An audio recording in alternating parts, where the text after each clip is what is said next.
The alarm shrieked through the corridors of Research Station Omega-7, its red lights painting everything in bloody shadows. Dr. Kethvar's forearms moved frantically across his workstation, trying to contain what had become their worst nightmare. "Status report," barked Commander Zilksan as she burst into the laboratory, her scales rippling with stress patterns. "The subject has breached primary containment," Kethvar replied, his voice trembling. "Specimen designation. Apex 9 is loose in Section C." Zilksan felt her blood turn to ice. Apex 9 wasn't just any creature. It was a bioweapon from the dead world of Kethmore, a planet that had been consumed by its own creations.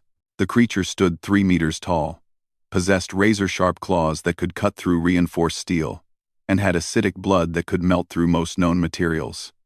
Worse yet, it was intelligent, cunning, and now it was free. "How many casualties?" she asked, dreading the answer. 7 dead, 12 injured in the initial breach. "The creature is moving through the station systematically, avoiding our security teams. It knows our layout somehow." The station housed over 200 researchers from across the Galactic Coalition. Most were civilians with no combat training. They were sitting ducks. "Have you activated the emergency protocols?" "Yes. But our security forces are struggling. Every time they corner it, the creature finds a new route. It's like it's studying us, learning our tactics." Zilksan's mind raced through their options. They could evacuate, but that would mean abandoning billions of credits worth of research and potentially letting this monster escape into populated space. They could try to gas the entire section. But Apex 9 had shown resistance to most chemical compounds. Their military weapons seemed to barely slow it down. "Commander," came a voice from behind her. She turned to see Lieutenant Mordak, one of her tactical officers. "We've received an unexpected message from the Coalition fleet. They're sending support." "What kind of support?" "We need heavy weapons combat specialists." "Actually, ma'am, they're sending a human." The laboratory fell silent except for the continuing alarm. Zilksan stared at Mordak as if he'd grown a second head. "A human? One human?" "Yes, ma'am. Someone named Marcus Chen. He should arrive within the hour." Kethvar looked up from his console, confusion evident in his large eyes. "Commander, with respect, how is one human supposed to help? Apex 9 has killed our best security personnel. It's a perfect killing machine." Zilksan shared his confusion. Humans were known throughout the galaxy, of course. They joined the Coalition 50 years ago and had proven themselves capable allies, but they weren't particularly strong, fast, or resilient compared to most species. They couldn't breathe methane like the Kethtai, or survive in vacuum like the crystalline Vorthak. What could one human possibly do against something that their entire security force couldn't handle? The answer came sooner than expected. Marcus Chen arrived not in a military transport, but in a small civilian shuttle. He was younger than Zilksan had expected, maybe 30 standard years, with short, dark hair and calm brown eyes that seemed to take in everything around him. He wore simple civilian clothes and carried only a small backpack. "Commander Zilksan?" he asked, extending his hand in the human gesture of greeting. "I'm Marcus Chen. I understand you have a containment breach." She shook his hand, noting the firmness of his grip but also its surprising warmth. Most species ran cooler than humans. "Mr. Chen, I appreciate the Coalition sending support, but I'm not sure what one person can do. This creature has killed 7 of our people and injured 12 more. It's extremely dangerous." Marcus nodded thoughtfully. "I've read the file on Apex 9. Impressive organism. May I see the containment area?" As they walked through the station's corridors, Zilksan found herself studying the human. He moved with an easy confidence, his head constantly moving as he observed their surroundings. Occasionally, he would stop and examine something, a ventilation grate, a maintenance panel, even scorch marks on the walls from previous encounters with the creature. "These marks," he said, running his finger along a deep gouge in the metal wall. "Apex 9 made these?" "Yes, its claws can cut through most materials. Interesting pattern. It's not just slashing randomly, These are deliberate marks.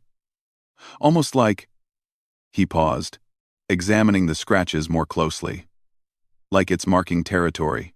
They reached the sealed entrance to Section C, where the creature was contained. Through the reinforced viewing window, they could see the aftermath of the breach. Overturned furniture, damaged equipment, and bloodstains painted a picture of violence and chaos. Your security teams, Marcus said. How have they been approaching the containment? Standard protocols. Corner the target, use overwhelming force to subdue it. Marcus was quiet for a long moment. Then he did something that surprised everyone present. He smiled. Commander, I'd like to go in alone. The reaction was immediate. Mordak stepped forward.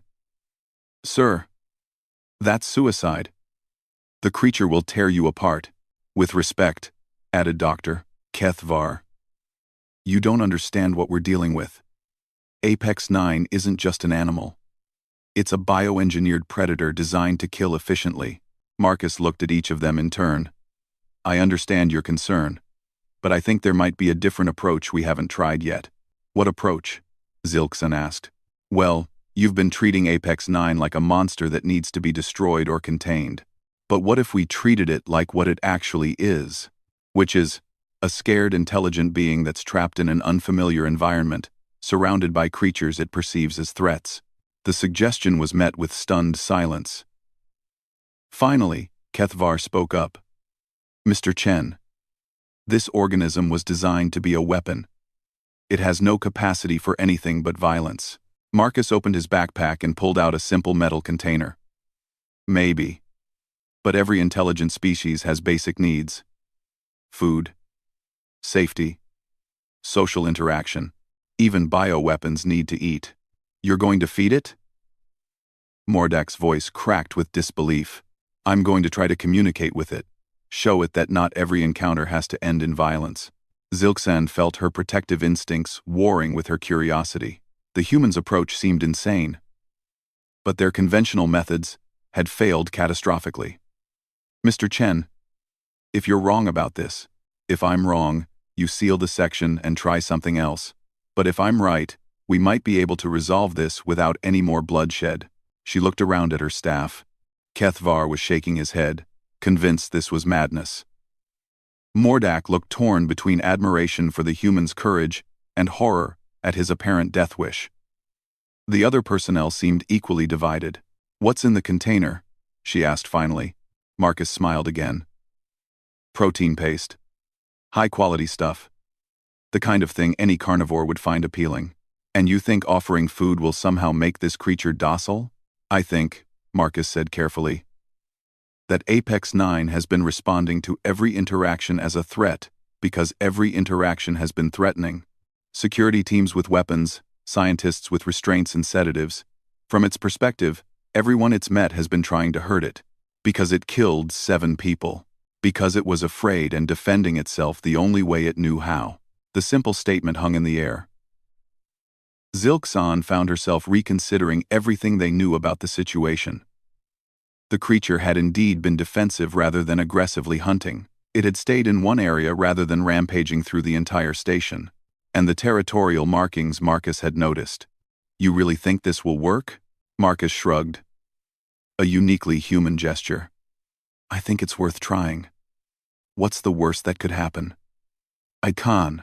Given that the worst-case scenario involved a dead human and an even more agitated creature, Zilksan wasn't sure she wanted to answer that question. But looking at Marcus's calm confidence, she found herself willing to take the risk. Very well. But we maintain constant monitoring, and at the first sign of aggression. Understood. As Marcus approached the sealed entrance to Section C, Zilksan couldn't help but wonder if she was about to witness either the most brilliant diplomatic breakthrough in galactic history or the most spectacular failure of judgment she'd ever been party to. The human paused at the entrance, took a deep breath, and stepped inside to meet the monster. Marcus stepped through the airlock into Section C, and the first thing that hit him was the smell. Blood, fear, and something else, a musky, animal scent that spoke of a creature under extreme stress. The corridor ahead was dimly lit, emergency lighting casting long shadows that could hide any number of threats. He moved slowly, deliberately making noise so the creature would know he was coming. The last thing he wanted was to startle it. Through his earpiece, he could hear the worried chatter of the station personnel monitoring his progress. "Chen, we're reading elevated movement in Corridor 7C, came Zilxon's voice. "The creature is aware of your presence." "Good," Marcus replied softly. "That means it's not planning an ambush." The logic seemed to confuse the commander, but Marcus continued forward. He'd spent years studying animal behavior on Earth before joining the xenobiology program. Predators that planned ambushes stayed hidden. The fact that Apex 9 was moving meant it was either fleeing or positioning itself for a defensive encounter. He rounded a corner and froze. 20 meters ahead, in the remains of what had been a laboratory, stood Apex 9. It was even more impressive in person than the files had suggested. 3 meters of pure muscle and lethal engineering, covered in dark, mottled skin that seemed to absorb light. Its head was elongated, almost dragon-like, with intelligent yellow eyes that tracked his every movement. The claws that had caused so much damage gleamed like polished metal in the emergency lighting. For a long moment, neither human nor creature moved. Marcus could feel his heart racing, but forced himself to breathe slowly and evenly. Fear pheromones would be the worst possible signal to send right now. "Easy," he said quietly, not just to the creature but to himself. "Nobody wants to hurt anybody." Apex 9 tilted its head at the sound of his voice. The gesture was almost curious, like a cat hearing an interesting noise. Its posture was tense but not aggressive. Weight balanced. Ready to move in any direction. Defensive, not offensive. Marcus slowly reached into his pocket and pulled out the protein paste container. The creature's eyes immediately focused on the movement, and he saw its nostrils flare. It could smell the food. "Hungry?" Marcus asked, keeping his voice low and calm. "I bet you are. When's the last time anyone offered you a meal instead of a fight?" He opened the container, and the rich smell of the protein paste filled the air. Apex 9's reaction was immediate and telling. It took a half step forward before catching itself, muscles tensing as if expecting an attack. "It's okay," Marcus said, setting the container on the floor and taking several steps back. "It's for you. No tricks, no traps." Through his earpiece, he heard Dr. Kethvar's shocked voice. "Commander, the creature appears to be responding to verbal communication." "I can see that," Zilxon replied, her own voice tight with tension. Apex 9 approached the container cautiously, never taking its eyes off Marcus. When it reached the food, it sniffed carefully before taking a small amount with one claw and tasting it. The reaction was immediate. The creature's entire posture relaxed slightly, and it began to eat with obvious hunger. "When's the last time you had a proper meal?" Marcus asked conversationally. "From what I've read, you've been in containment for 3 months. Nothing but nutrition, supplements, and medical tests. That's no way to live." The creature looked up at him while eating, and Marcus was struck by the intelligence in those yellow eyes. This wasn't a mindless killing machine. This was a thinking, feeling being that had been treated like a laboratory specimen. "My name is Marcus," he continued, sitting down cross-legged on the floor to make himself less threatening. "I'm not here to hurt you or put you back in a cage. I just want to understand." Apex 9 finished the food and sat back on its haunches, watching him. The defensive tension hadn't completely disappeared, but it was no longer coiled to spring into violence at any moment. "You killed 7 people," Marcus said quietly. "I'm sure you had your reasons. They came at you with weapons, didn't they? Tried to force you back into containment." The creature made a sound, not quite a growl, but a low rumble that seemed almost like agreement. "Chen," came Zilxon's voice through the earpiece. "What's your assessment?"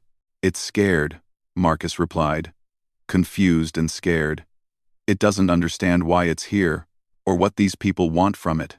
"It's a bioweapon," Kethvar interjected. "It was created to kill." "Maybe," Marcus said. "But that doesn't mean it wants to kill. There's a difference between capability and desire." He reached into his backpack again, this time pulling out a small handheld translator device. It wasn't designed for unknown languages, but it might be able to pick up basic communication patterns. "Let's try something," he said to Apex 9. "Can you understand me?" The creature tilted its head again, then made a series of low sounds, clicks, rumbles, and what might have been words, in some unknown language. The translator chimed softly as it attempted to process the sounds. After a moment, a mechanical voice spoke. Uncertain translation. Pain. Alone. Want. Home. The laboratory fell silent, except for the hum of the station's life support systems. Through his earpiece, Marcus could hear the shocked breathing of the monitoring team. "Did it just—" Mordak's voice trailed off. "Yes," Marcus replied. "It just told us it's in pain and wants to go home." He looked at Apex 9, who was watching the translator device with obvious interest. "You can understand us, can't you? You've been listening to our language for months." The creature made more sounds, and the translator offered, "Learn, listen, understand, fear." "You learned our language by listening to the researchers," Marcus said with growing understanding. "You know what they've been saying about you. About experiments. About studies. About treating you like a specimen." Apex 9's response was longer this time, a complex series of sounds that the translator struggled with. Finally it managed. "Taken. Family. Home. Lost. Alone. Defend. Survive." Marcus felt his heart break a little. "You were taken from your family. You don't know how to get home. You've been defending yourself because you don't understand what's happening to you." The creature made a sound that was unmistakably affirmative. "Commander," Marcus said quietly into his earpiece, "we need to talk. This creature isn't a mindless bioweapon. It's a person, an intelligent being who was kidnapped from its home and has been imprisoned here for months." "That's impossible," Kethvar protested. "Apex 9 came from a dead world. Our surveys showed no signs of civilization." "Maybe your surveys missed something," Marcus replied. "Or maybe the civilization was underground, or in space, or somewhere you didn't think to look." He turned his attention back to Apex 9. "What's your real name?" The creature made a sound that was clearly a name, though the translator couldn't make sense of it. Marcus listened carefully and tried to approximate it with his own voice. "Kethara?" The creature's reaction was immediate and emotional. Its eyes brightened, and it made a sound that could only be described as pleased. It had been months since anyone had used its real name instead of calling it a specimen number. "Kethara," Marcus repeated. "I'm sorry for what happened to you. I'm sorry you were brought here against your will. And I'm sorry people tried to hurt you." Kethara made a complex series of sounds, and the translator worked hard to keep up. Home. Family. Need. Return. Help. "You want to go home to your family," Marcus said. "I understand, and maybe we can help with that." Through his earpiece, he heard Zilxon's sharp intake of breath. "Chen. What are you suggesting?" "I'm suggesting we stop treating Kethara like a prisoner and start treating it like a person. Someone who deserves to go home." "The Coalition Council will never approve releasing a bioweapon," Mordak protested. "Then maybe we don't tell them it's a bioweapon," Marcus replied. "Maybe we tell them it's a sapient being who was wrongfully imprisoned." Kethara was watching him intently, clearly understanding at least the emotional content of the conversation, if not all the words. Marcus made what he hoped was a reassuring gesture. "We're going to figure this out," he told the creature. "I promise. No more cages. No more experiments. We're going to find a way to get you home." The sound Kethara made in response was unlike anything the creature had vocalized before.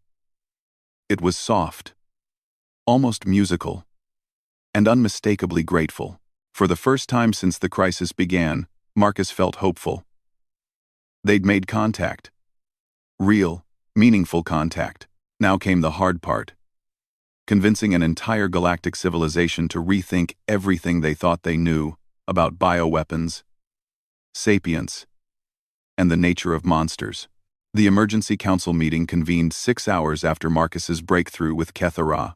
Representatives from 5 major coalition species filled the station's main conference room, their holographic forms flickering with the strain of long-distance communication. The tension in the room was thick enough to cut with a plasma cutter. "This is unprecedented," declared Council Representative Vextar, her crystalline form refracting the room's light into rainbow patterns. "You're asking us to believe that a known bioweapon is actually a sapient being?" Marcus sat at the head of the table, with Kethara beside him. The creature had agreed to attend after Marcus explained that it was their best chance at freedom. The irony wasn't lost on him that the supposed monster was the calmest being in the room. "I'm not asking you to believe anything," Marcus replied. "I'm asking you to listen." He activated the room's holographic display, showing the translation logs from his conversations with Kethara. These aren't random sounds or programmed responses. This is language, complex thought, emotional expression. Dr. Kethvar shifted uncomfortably in his seat. The bioweapon could have been programmed to mimic intelligence as a deception tactic. Kethara made a sound, something that had become familiar to Marcus as amusement mixed with frustration. The translator offered, "Cannot program. Grief. Loneliness. Love. Family." The simple statement sent a ripple of discomfort through the assembled representatives. It was hard to argue with the raw emotion in those translated words. "Tell them about your world," Marcus encouraged. Kethara's response was longer this time, painting a picture that surprised everyone present. Through the translator's mechanical voice, they heard about vast underground cities carved from living rock, about a society that valued art and philosophy, about family units that spanned generations and shared collective memory. "Impossible," muttered Representative Thokrem, his 6 eyes blinking in sequence. "Our surveys of the Kethmore system showed no signs of civilization." "Underground," Kethara replied simply. "Protect from surface storms, radiation." Commander Zilkson, who had been silent through most of the meeting, finally spoke up.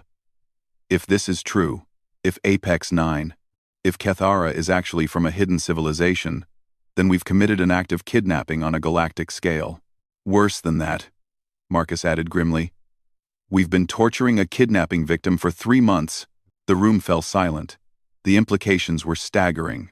If Kethara was truly sapient, if there really was a hidden civilization on Kethmore, then the Coalition had committed crimes that violated their most fundamental laws.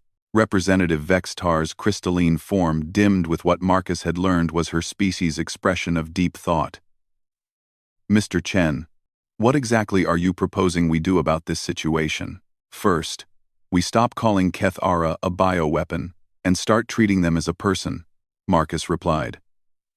"Second, we mount a proper expedition to Kethmore to make contact with their civilization. Third, we find a way to get Kethara home." "And if this civilization is hostile?" asked Thokrem. "If they view our mistake as an act of war?" Kethara made a sound that the translator rendered as, "Not warriors, builders, healers. Want peace. But you're capable of violence," Dr. Kethvar pointed out. "You killed 7 security officers." The creature's response was longer, more emotional. "Defend. Only defend. Fear. Thought would die. Thought. Never see family. Forgive?" The last word hung in the air like a physical presence. Marcus felt his throat tighten with emotion. Here was a being that had been kidnapped, imprisoned, and experimented on, asking if it could forgive its captors. "You want to forgive us?" Marcus asked quietly. "Understand. Fear. Make mistakes. Want peace. Want home. Want family safe." Representative Vextar's form brightened suddenly. "Mr. Chen, may I ask why you approach this situation differently than our security forces?" Marcus considered the question carefully. "Because I didn't see a monster. I saw a scared, intelligent being that had been backed into a corner. On Earth, we have a saying, 'A cornered rat will bite a cat.' Any creature, no matter how peaceful by nature, will fight when it believes its life is in danger. And humans have experience with cornered rats? Asked Thokram. Marcus smiled sadly. Representative. Humans have been cornered rats for most of our history. We know what it's like to be misunderstood, underestimated, and treated as threats. We know what it's like to fight for survival when the universe seems determined to destroy us. He gestured to Kethara. When I looked at this situation, I didn't see a bioweapon that needed to be contained. I saw someone like us, someone far from home, surrounded by aliens who didn't understand them, fighting for their life with whatever tools they had. Kethara made a soft sound that didn't need translation. Gratitude was universal. The question now, Marcus continued, is what kind of people we want to be. Do we double down on our mistakes and continue treating Kethara as a prisoner? Or do we admit we were wrong and try to make things right? The debate continued for another hour, but Marcus could see the tide turning. Kethara's obvious intelligence and peaceful intentions were impossible to ignore, especially when contrasted with the Coalition's own actions. Finally, Representative Vextar called for a formal vote. The result was unanimous. Kethara would be recognized as a sapient being with full rights under Coalition law. A diplomatic expedition would be mounted to make contact with their civilization, and resources would be allocated to return them home as quickly and safely as possible. As the representatives signed off one by one, Marcus found himself alone with Kethara and the station crew. The creature made a sound that the translator rendered simply as, "Thank you." 8. "Don't thank me yet," Marcus replied. "We still have to get you home. Not just home," Kethara said. And Marcus could hear the emotion even through the mechanical translation. "Thank you for seeing me. For knowing I am person, not thing." Dr. Kethvar, who had been quietly reviewing the translation logs, looked up with an expression of scientific wonder. The linguistic complexity here is remarkable. The emotional range, the abstract concepts. This isn't just intelligence, it's a completely alien form of consciousness. Not alien, Marcus corrected gently. Different, but not alien. Over the following weeks, as preparations for the expedition to Kethmore began, Marcus spent most of his time with Kethara. They shared stories about their respective worlds, their families, their hopes and fears. The creature's gratitude was constant and humbling. Gratitude not just for freedom, but for recognition of their personhood. The real breakthrough came when Kethara began sharing technical knowledge about their civilization's underground cities. The engineering was incredibly advanced, using principles that Coalition science hadn't even considered. It became clear that first contact with Kethara's people would be one of the most significant events in galactic history. "Your people are going to be amazed when they meet my people," Marcus told Kethara one day, as they worked together on translation protocols. "Already amazed," Kethara replied. "You saw person when others saw monster. You gave food when others gave pain. You listened when others commanded. That's just basic decency." "No," Kethara said firmly. "That is courage. Take courage to see truth when others see fear. Take courage to help when others want to harm. Take courage to make peace when others make war." Marcus felt a familiar warmth in his chest, the feeling he got when he knew he'd done something right. "When you get home, what will you tell your people about humans?" Kethara's response was immediate. "Tell them humans understand. Humans see persons, not things. Humans make friends, not slaves. Humans bring hope." 3 months later, as Marcus watched Kethara's ship disappear into hyperspace on its journey home, he reflected on the strange turns his life had taken. He'd come to a research station expecting to help contain a dangerous creature. Instead, he'd helped free a person and potentially open the door to a new era of galactic diplomacy. Commander Zilxon joined him at the observation deck. "Any regrets?" she asked. "Only one," Marcus replied. "I regret that it took so long for someone to listen." She nodded thoughtfully. "The Coalition Council has asked me to recommend you for the Order of Diplomatic Excellence." Marcus shook his head. "I don't need recognition for treating someone with basic kindness." "Maybe not," Zilxan said. "But the galaxy needs to know that kindness like that exists. That someone was willing to see a person where everyone else saw a monster. As they stood there in comfortable silence, Marcus's communicator chimed with an incoming message. It was from the expedition to Kethmore. They had made successful contact with Kethara's people. The underground civilization was real, ancient, and incredibly advanced. They were also deeply grateful to the human who had helped their lost family member find their way home. The message included a formal invitation for Marcus to visit their world as an honored guest. It seemed that in trying to help one scared, lonely being, he had opened the door to an entirely new chapter of human-alien relations. You know what the best part is? Marcus said to Zilkson as he read the message. What's that? Somewhere out there, Kethara is home with their family, and tomorrow, when they tell stories about the strange creatures from the stars, at least one of those stories will be about friendship instead of fear. It was, Marcus reflected,